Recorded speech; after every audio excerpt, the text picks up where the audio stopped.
Ya, lantas seperti apa sebenarnya respon dari sejumlah pihak ya? Apakah ini merupakan solusi atau kemudian apa justru menjadi kemunduran begitu ya bagi penyelenggaraan haji dan juga umroh di Indonesia? Kita akan langsung bahas pemirsa di Apa Kabar Indonesia Malam dengan sejumlah narasumber yang sudah hadir di tengah-tengah kita pada hari ini. Di sebelah saya sudah ada Pak Mustoli Siraj yang merupakan Ketua Komnas Haji. Assalamualaikum Pak Mustoli. Waalaikumsalam warahmatullahi wabarakatuh. Sehat ya Pak ya? Sehat, Alhamdulillah Mbak. Alhamdulillah. Di sebelahnya sudah ada Pak Asep Suparman yang merupakan Asosiasi Pemilik Pelayaran Nasional Indonesia, INSA. Betul ya?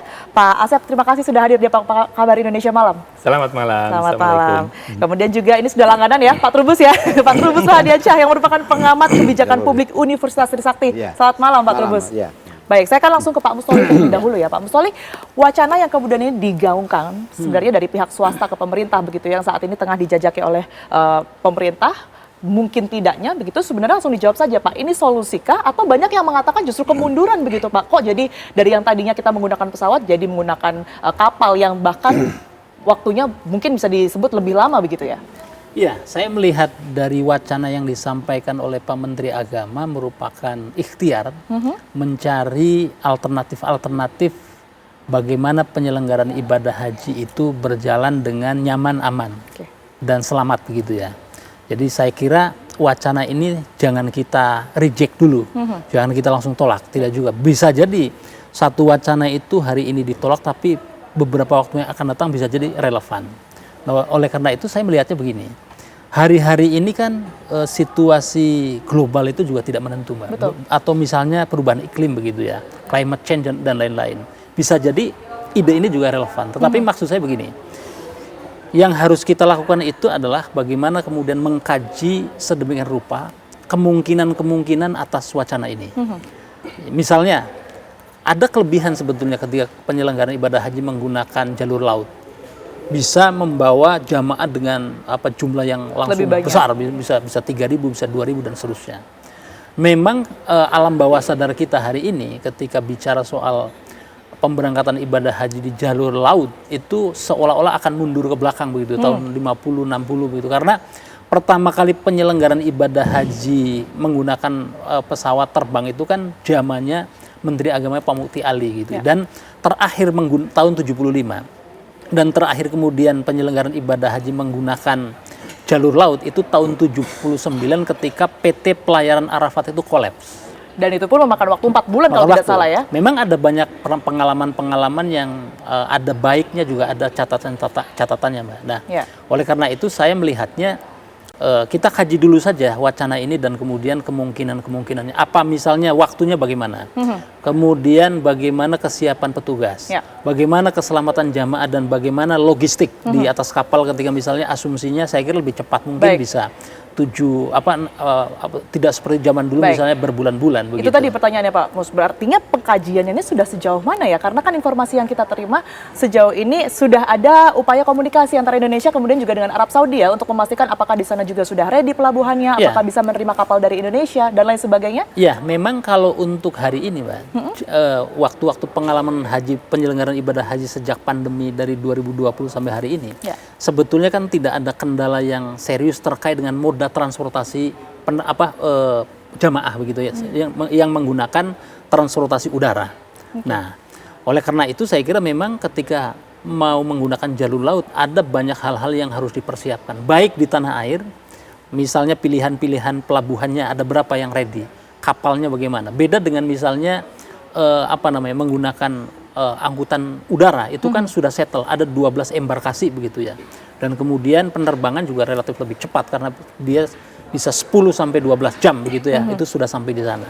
Nah, memang akan banyak tantangan Mbak terkait dengan penyelenggaraan menggunakan jalur laut ini. Ini saya kira, dan regulasinya juga kalau diregulasi saya kira tidak menjelaskan secara rigid apakah harus di undang-undang ya, di Undang-Undang Nomor 8 tahun 2019 tentang penyelenggaraan ibadah haji dan umroh itu tidak disebutkan harus menggunakan moda transportasi apa untuk menuju ke Arab Saudi. Hanya memang yang sudah kemudian settle dan selama ini berlangsung lama itu menggunakan pesawat udara atau angkutan udara. Nah, sehingga kemudian ini membuat masyarakat juga ada yang pro, ada yang kontra. Tapi nanti dijelaskan oleh beliau-beliau lah yang pakar-pakar di bidang kelautan begitu ya. Nah, tapi memang yang menjadi concern hari ini adalah menyangkut menurut saya adalah menyangkut urgensinya. apakah sudah urgen kemudian kita beralih dari udara ke laut begitu? Itu yang saya kira belum menjadi pilihan yang mendesak begitu ya. Karena bagaimanapun hari ini orang menuntut penyelenggaraan ibadah haji itu lebih cepat begitu ya. Oke, nah, jadi urgensinya adalah kecepatan itu tadi. Betul. Karena sudah banyak antrian untuk kemudian ini berangkat haji, begitulah itulah yang kemudian ini membukakan wacana berangkat dengan kapal laut. Betul, ketika nanti kemudian kan sekarang ini Arab Saudi juga secara ambisius akan kemudian membuka atau memperbesar kuota haji, Mbak. Jadi ambisinya Pangeran Muhammad bin Salman itu kan penyelenggaraan ibadah haji pasca 2030. Baik. Itu dia akan ambisinya itu 5 juta jamaah. Baik. Dengan kata lain akan banyak negara-negara yang kemudian kuotanya ditambah. Nah, bagaimana kemudian ketika kuota ini ditambah, kemudian juga siap. Kalau penerbangan kan misalnya biayanya bisa jadi mahal. Baik. Bagaimana kalau misalnya dengan menggunakan jalur laut yang kira-kira bisa secara kolosal membawa jamaah itu alternatif yang disiapkan oleh pemerintah untuk memfasilitasi jamaah haji yang kemudian ini jumlahnya banyak gitu ya. Saya bergeser ke Pak Asep. Ini kan ranahnya Pak Asep ya. Ketika kita berbicara mengenai sebenarnya armada nasional kita ini sudah siap belum sih Pak untuk kemudian ini berlayar memberangkatkan jamaah haji ataupun juga umroh? Baik, terima kasih. Mungkin kami dari INSA ya, ada anggota INSA yang punya lesson learn tahun 2011 bahwa itu diperintahkan oleh Presiden SBY, perusahaan pelayaran nasional ya PLNI saat itu ya, untuk membawa TKI yang bermasalah di Jeddah kurang lebih 2.300. Saat itu penerbangan ya Garuda hands up ya, akhirnya anggota kami yaitu PT PLNI ya ditugaskan oleh pemerintah membawa sebanyak 2.300 itu. Jadi kapal yang dibangun dengan sekarang beda lagi dengan kondisi ini dengan kapal yang dibangun 50 tahun yang lalu. Kapal sekarang ini AC-nya lebih dingin, kapasitasnya lebih besar, itu bisa membawa 2.300 orang, sehingga unit cost-nya kalau dihitung ya kita bisa hitung. Makanya tadi terkait dengan ide ini, ya bisa dikaji lebih dalam lah. Jadi ya secara holistik pengkajiannya, itu ya pengalaman perusahaan pelayaran anggota kami, yaitu perjalanannya tidak selama seperti tahun 79 gitu ya. Tapi betul ya, tahun 79 itu memakan waktu 3-4 bulan ya Pak ya? Saya dengar begitu. Nah kalau yang sekarang? Sekarang itu anggota kami cuma 8 hari dari Jakarta, saat itu Jakarta, Kolombo, terus Jeddah, itu hanya 8 hari. Jadi menjawab permasalahan untuk efisiensi waktu tersebut sebenarnya? Betul. Dan sebenarnya ada multiplying efek positif ya, kalau ini dari sisi kajian ya. Karena perjalanannya cukup lama, itu kan bisa dimanfaatkan untuk tausiah, pendalaman masalah haji dan lain sebagainya gitu kan. Mungkin kalau di darat itu tidak tuntas, dalam perjalanan 8 hari itu diisi supaya itu lebih mantap lagi di dalam pelaksanaan hajinya gitu seperti itu. Jadi untuk zaman sekarang ini ya kapal saat itu kecepatannya 22 knot bisa menempuh dengan 8 hari. Dan ini adalah merupakan alternatif tentunya yang disampaikan oleh Pak Mustadi dari Komnas Haji gitu kan, sebenarnya merupakan alternatif. Once ketika udah saturasi di udara ya sebagai alternatif tinggal dihitung berapa unit cost-nya per orangnya, itu kan gampang. Kita bisa dari fixed cost, variable cost dan lain sebagainya, butuh berapa lama ketika kapal misalkan poste dan sebagainya, atau kita dimanfaatkan operasi terus gitu kan. Yang penting ritmenya adalah 8 hari itu nyampe ke sana. Kita harus menghitung sebelum dan sebagainya seperti itu. Pak Asep, sebenarnya pertanyaannya apakah sudah ada begitu ya kapalnya, Indonesia ini memiliki kapal dan langsung diberangkat nanti bisa saja kapan saja begitu, atau sebenarnya kita ini sewa Pak? Jadi artinya menjawab efisiensi waktu tapi kan belum tentu menjawab secara biaya begitu ya? Betul. Ya kalau kapalnya ya mungkin kita harus cek dulu di anggota-anggota kami saat ini ya, itu kan 14 tahun yang lalu. Seperti PLNI punya kapal yang speednya 22 knot gitu saat itu. Jadi memang sudah terbukti gitu kan, itu adalah merupakan lesson learn gitu kan, pelajaran untuk yang isu sekarang ini bagaimana berangkat haji menggunakan kapal laut gitu, menjadi pelajaran, tapi bisa dan lebih cepat gitu kan, itu seperti itu ya. Apalagi zaman sekarang itu ya itu tadi pelayanan bisa diperbaiki dan lain sebagainya gitu kan, dan harus dimanfaatkan untuk pemahaman ibadah hajinya itu. Jadi manfaat pelajaran yang lebih lama daripada pesawat udara, manfaatkan untuk pendalaman, bahkan mungkin kalau bisa ya menggunakan kapal laut ya peningkatan keimanannya bisa lebih tinggi gitu loh Prof, gitu kira-kira seperti itu gitu. Karena memang di dalam perjalanan diisi oleh ustadz-ustadz yang berbobot gitu, yang sehingga pemahaman haji itu memang paham betul bagaimana tadi mencium hajar dan sebagainya, sesuai hadis bagaimana manfaat seperti itu ya. Baik, saya ke Pak Trubus. Pak Trubus, kalau kita tahu ya di 2025 ini kan ada pemanggasan anggaran sebesar kurang lebih 66%, dan itu kemudian ini juga menjadi efek domino yang disebut-sebut sebagai efek domino penyelenggaraan haji di tahun 2025 yang kemudian ini memiliki banyak catatan.